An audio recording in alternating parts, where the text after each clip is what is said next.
What if I told you that one battle fought in a cold field in 732 AD almost erased the Europe you know today? No France, no Holy Roman Empire, no medieval Christendom as it formed, maybe no Renaissance, maybe no world shaped by Western Europe at all. Sounds dramatic, but on a stretch of land between Tours and Poitiers, two armies collided, and for a few brutal hours, history stood on a knife's edge. This is the story of the day Europe almost ended, the Battle of Tours. And more importantly, it's the story of fear, identity, leadership, and the psychology of survival. Let's rewind. It's the early 8th century. Across North Africa, a force has been rising at astonishing speed. The Umayyad Caliphate ruled from Damascus under the Umayyad dynasty. In less than a century after the death of the Prophet Muhammad, Islamic armies have swept across Persia, Syria, Egypt, and all of North Africa. Then they crossed the Strait of Gibraltar in 711. Within years, most of the Iberian Peninsula falls. Visigothic Spain collapses. Cities surrender. Kingdoms crumble. Commanders defect. By 732, Umayyad forces are no longer just in Spain, Al-Andalus. They are deep inside Frankish territory. They raid Bordeaux. They crush Aquitaine. They push north. And in their path stands a divided, fragile Europe. Not Europe as we imagine it. No unified states, no central authority, no strong identity. Just scattered tribes, Frankish warlords, power struggles, and a continent that barely knows what it is yet. And then comes a man history almost forgot, Charles Martel. Not a king, not crowned, just the mayor of the palace of the Frankish kingdom, the real power behind weak Merovingian rulers. His nickname? The Hammer, because when he struck, he didn't miss. And what happened next wasn't just military strategy, it was psychology in action.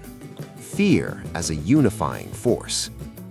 Before the Umayyads advanced north, the Frankish territories were fragmented. Internal rivalries, regional loyalties, constant power struggles. Humans, historically, are terrible at uniting without a common threat. It's called outgroup bias, a concept in social psychology where groups solidify their identity when facing an external enemy. Without pressure, people compete internally. With pressure, they unite. The Umayyad expansion became that pressure. Suddenly, the Frankish elites realized something terrifying. This wasn't a raid. This wasn't a border skirmish. This was a pattern. From Arabia to Spain, empire after empire had fallen, and cognitive bias kicked in, availability heuristic. Every rumor of cities conquered made the threat feel unstoppable. If Persia fell, if Egypt fell, if Spain fell, why not Gaul? Fear sharpened focus, and Charles Martel understood something crucial about human nature. People don't rally behind ideas, they rally behind survival. He used the fear, not to spread panic, but to create cohesion. He trained a disciplined infantry force, something rare in a time dominated by mounted elites. He confiscated church lands to fund a standing army. Controversial? Yes. Effective? Absolutely. Because when survival is on the line, moral debates shrink, identity expands, and suddenly Frankish meant something more than local tribe. It meant defense. It meant resistance. It meant us versus them. Fear built unity, just like it often does in modern politics, just like it does in companies facing bankruptcy, just like it does in families facing crisis. When something threatens to erase you, you discover who you really are. 2. the power of strategic patience. When the Umayyad army under Abd al-Rahman al-Ghafiqi marched north, they were confident. And why wouldn't they be? They had crushed opposition across 3 continents. Speed had been their weapon. Shock had been their strategy. Psychologically, this is overconfidence bias, the tendency to overestimate one's abilities after repeated success. Victory becomes expected. Resistance becomes assumed weak. But Charles Martel didn't rush. He chose high ground. He forced the Umayyads to attack uphill. He positioned his infantry in tight formations, shield walls, disciplined ranks. No dramatic charges, no flashy maneuvers, just patience. For nearly a week, the 2 armies faced each other. Cold, tense, waiting. That waiting was psychological warfare, because fast, mobile cavalry thrives on momentum. When momentum stalls, doubt creeps in. Have you ever noticed that when you're forced to slow down unexpectedly, your confidence dips? Momentum feeds certainty. Stillness invites second-guessing. Martel weaponized that stillness. He understood something fundamental. Impulsive action favors the confident. Structured patience favors the disciplined. In leadership psychology, this aligns with delayed gratification, the ability to sacrifice immediate action for long-term gain. And when the Umayyads finally attacked, they hit a wall of infantry that didn't break. Hours of assault, Frankish lines held, not because they were stronger individually, but because they were disciplined collectively. And discipline beats emotion in prolonged conflict, always. 3. Identity and existential threat. Let's talk about something deeper.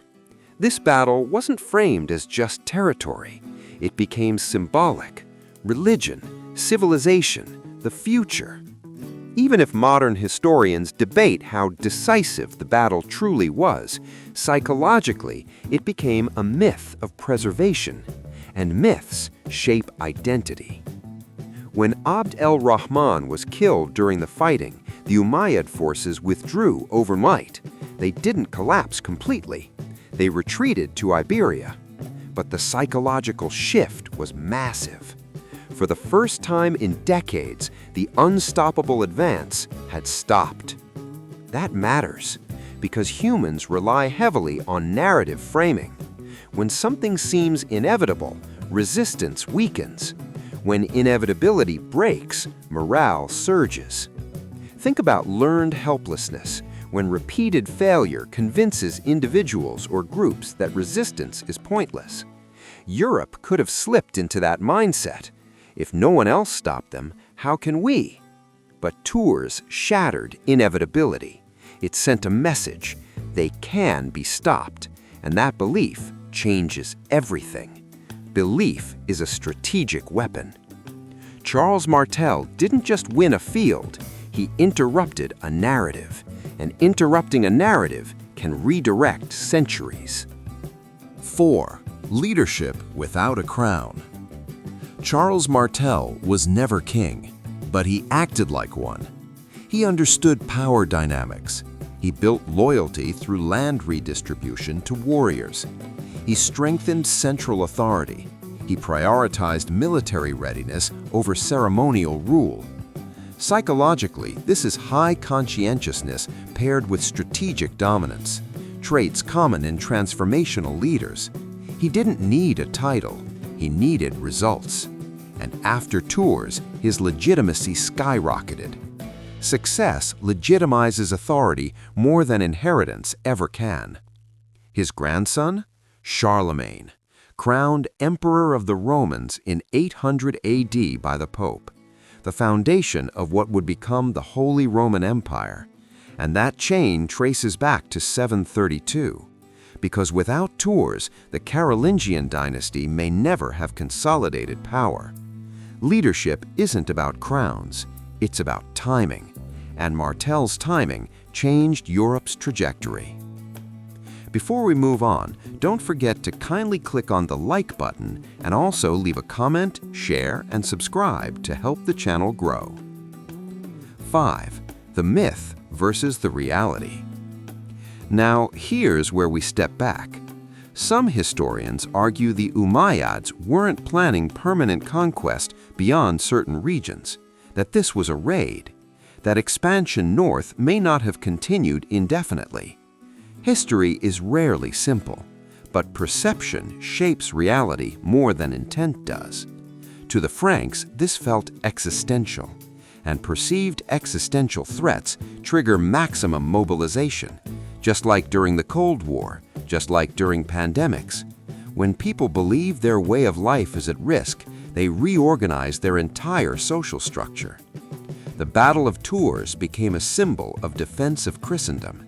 Even if its strategic impact is debated, its psychological impact was enormous. And symbols are powerful. They fuel crusades, they justify reforms, they inspire generations. Sometimes a battle matters not because it ended something, but because it prevented momentum from feeling unstoppable. So did Europe almost end that day? Maybe not in the absolute sense. History isn't a single thread, but it could have been very different. Language, religion, political systems, cultural identity, all shaped by power balances in fragile moments. And 732 was fragile. A single death in battle, a single retreat, a single line that didn't break. That's how close history often is, not to apocalypse, but to divergence. Here's the deeper lesson. Civilizations don't survive because they are morally superior. They survive because they adapt under pressure, because they unify under threat, because someone, somewhere, chooses discipline over panic. The Battle of Tours wasn't just swords and shields. It was psychology. Fear creating unity, patience defeating momentum, narrative shaping identity, leadership emerging without crowns, and a continent realizing it could resist inevitability. When you look at your own life, you'll see similar patterns, moments where pressure forces clarity, where fear forces growth, where stillness beats impulse, where belief changes outcomes. History isn't just something that happened, it's a mirror. And in 732, that mirror showed something profound. Nothing is unstoppable. Not empires, not trends, not narratives. Momentum can break, but only if someone stands firm long enough. If this story changed how you see history, not as dates, but as psychology in motion, then you're starting to see what most people miss. History isn't random, it's human. And humans are predictable in their fear, their pride, their discipline, and their need for meaning. Subscribe if you want more stories where we decode the hidden psychology behind the turning points of civilization. Because sometimes the world doesn't change with a roar. It changes when one line refuses to break.